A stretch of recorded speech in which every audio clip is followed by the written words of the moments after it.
நாட்டின் கல்வி வளர்ச்சியில் தமிழ்நாடு ஒளிவிளக்காக திகழ்கிறது என்று முதலமைச்சர் ஸ்டாலின் தெரிவித்துள்ளார்.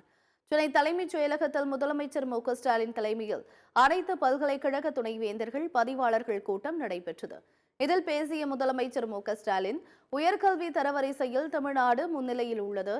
இந்தியாவின் கல்வி வளர்ச்சியில் தமிழ்நாடு ஒளிவிளக்காக திகழ்கிறது என்று கூறினார்.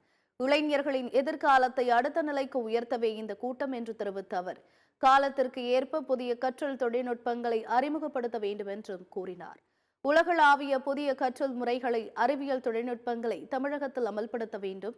காலத்திற்கு ஏற்ப மாற்றம் செய்யாவிட்டால் மாணவர்கள் பின்தங்கி விடுவார்கள் என்றும் கூறினார். இந்தியாவோட கல்வி வளர்ச்சியில தமிழ்நாடு ஒளிவிளக்கா உயர்ந்து நிற்குது. உயர்கல்வியில நம்ம மொத்த சேர்க்கை விகிதம் 51.3 விழுக்காடா இருக்கு.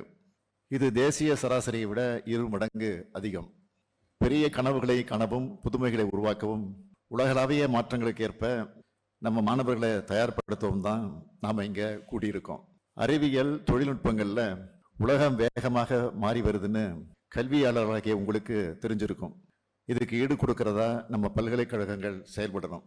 நம்ம பல்கலைக்கழகங்களில் சிறந்த முன்னெடுப்புகளை மேற்கொள்வது, புதிய உலகத்தரம் வாய்ந்த கல்வி முறைகளை அறிமுகப்படுத்துவது உள்ளிட்ட நடவடிக்கைகளை மேற்கொள்ளணும்.